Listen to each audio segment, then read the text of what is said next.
চলছে রক্তদান শিবির আরামবাগ আইসিডিএস প্রজেক্টের উদ্যোগে।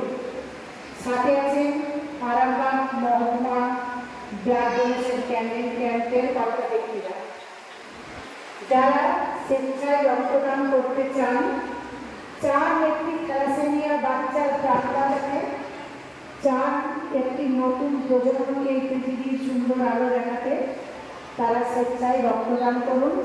আমাদের সহকর্মীদের কাছে নাম নথিভুক্ত করুন। এখন মঞ্চে আসছে আমার মেয়ে মীনাক্ষী।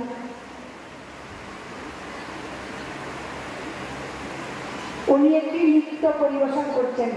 একটু ওয়েট 2 মিনিট। আচ্ছা, আমাদের নিবেদিতাজি বয়োজ্যেষ্ঠ আমাদের সহকর্মী, উনি মঞ্চে একটুখানি কিছু বলবেন, বলার পর আমরা একটু শুনব।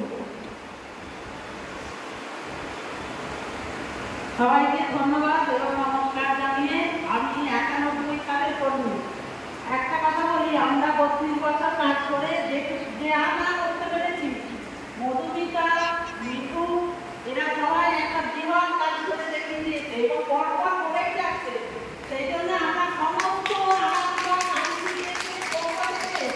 মধুমিতা ভট্টাচার্য, সৌমেন ভট্টাচার্য, উইথ ফ্যামিলি এবং আমাদের কর্মীবৃন্দকে অসংখ্য ধন্যবাদ।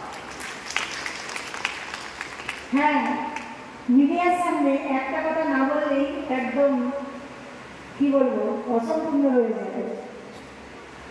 প্রত্যেক কর্মীদেরকেও আমার জানানো দরকার, আমাদের যে এই রক্তদান শিবির আমরা আয়োজন করেছি আজকে যে সফলতা আমরা অর্জন করতে চলেছি, এর মাঝে আমার হাজবেন্ড, যার নাম নিবেদিতাজি বললেন, সৌমেন ভট্টাচার্য, এত সহযোগিতা না হলে হয়তো আমি আজকে এই কাজটা সম্পূর্ণ করতেই পারতাম না। আমার থেকেও তার তাগিদা অনেক বেশি, তাই তার জন্য একটা চলে আসতাম। এবার আমার মেয়ে নৃত্য পরিবেশন।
আপনারা কি আইসিডিএসেরই না বা আইসিডিএস কর্মী? আর আপনি? আমার মা কাজ করে আইসিডিএস। আচ্ছা, কিন্তু আপনারাও ভালোবেসে আজকে এসেছেন। আচ্ছা, আর আপনি?